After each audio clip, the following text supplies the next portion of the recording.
এর আসল নাম কিম তাহায়ুং। ভি 30 ডিসেম্বর 1995 এ সাউথ কোরিয়ার ডায়েগু শহরে একটি কৃষক পরিবারে জন্মগ্রহণ করে। ভি তার 3 ভাই বোনদের মধ্যে সবার বড়। তার পরিবারের ফিনান্সিয়াল অবস্থা খারাপ হওয়ার কারণে ভি এর বাবা মা দুজনেই কৃষি কাজ করতেন। দ্যাটস ওয়াই ভি এর সঙ্গে তাদের খুব বেশি সময় কাটানোর সুযোগ হতো না, এবং ভি কিন্তু এই কারণে ছোটবেলা থেকেই তার দাদির কাছেই বড় হয়েছিল। ভি এক ইন্টারভিউতে জানিয়েছিল তার দাদি তাকে 14 বছর ধরে লালন পালন করেছে এবং তার দাদি তার অনেক কাছের একজন মানুষ ছিলেন। এনিওয়ে, কৃষক পরিবারে বেড়ে ওঠায় ভি এর ছোটবেলায় কোনো বড় স্বপ্ন তো ছিল না। সে খুব ছোট থেকেই ধরেই নিয়েছিল বড় হয়ে সে তার বাবার মতোই কৃষক হবে।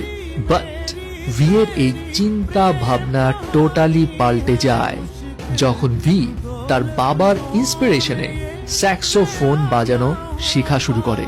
আর ব্যাস তখন থেকেই তার ভিতরে মিউজিকের প্রতি আগ্রহের বীজ একটু একটু করে বোনা শুরু হয়। কিন্তু এখানে একটা কথা আছে, ভি তার বাবার ইন্সপিরেশনে মিউজিকে হাতে খড়ি পেলেও তার বাবা মায়ের কড়া ইনস্ট্রাকশন ছিল মিউজিক নিয়ে ক্যারিয়ার পার্সু করা যাবে না। তবে ভি যখন ক্লাস 9-এ পড়ে তখন তার লাইফে আসলো আনপ্রেডিক্টেবল একটা টার্নিং পয়েন্ট।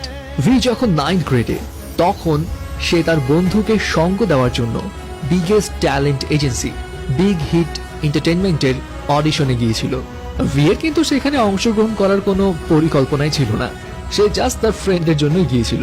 কিন্তু হঠাৎ করে বিগ হিট এন্টারটেইনমেন্টের একজন সদস্য ভি কে ওই শোতে পার্টিসিপেট করতে বলে। ভি অংশগ্রহণও করে। সারপ্রাইজিং বিষয় হচ্ছে, যেই মানুষটার পার্টিসিপেট করার কোনো প্ল্যানই ছিল না সেই মানুষটাই একমাত্র পুরো শহর জুড়ে সিলেক্ট হলো। ব্যাস এরপর আর কি, ভি তার বাসায় তার বাবা মাকে সামহাউ বুঝিয়ে শুনিয়ে ট্রেনিং ক্যাম্পে যাওয়ার জন্য পারমিশন নিল। কিন্তু আমরা তো জানি কে পপ ইন্ডাস্ট্রিতে নিজেকে প্রুভ করতে হলে ট্রেনিং পিরিয়ডটা কতটা কঠিন হয়। অ্যান্ড অন্যান্যদের মতো ভি কেও খুব সকালে উঠে দিনে 12 থেকে 15 ঘন্টা প্র্যাকটিস করতে হতো। খাওয়া দাওয়ার স্ট্রিক্ট ডায়েট ফলো করতে হতো। ফ্যামিলির সঙ্গে যোগাযোগও ছিল লিমিটেড। এবং ট্রেনিং এর এই কঠিন পরিস্থিতি দেখে ভি এক পর্যায়ে ডিসাইড করে নিয়েছিল সে গিভ আপ করে ফেলবে।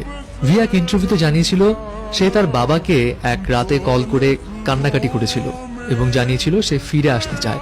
তার বাবা তখন ভিকে একটা কথাই বলেছিল, ফিরে আসতে চাইলে আসতে পারো, এখানে তোমার জন্য আরো অনেক সহজ কাজ আছে। ভি জানায় তার বাবার ওই কথাটাতে সে কিছুটা ইম্বারেস ফিল করেছিল। অ্যান্ড এরপর সে ডিসিশন নিল যত কষ্টই হোক সে যেই টার্গেট নিয়েছে সেটার শেষ পর্যন্ত দেখেই ছাড়বে। আর 3 বছর কঠোর পরিশ্রমের পর ফল পেল ভি।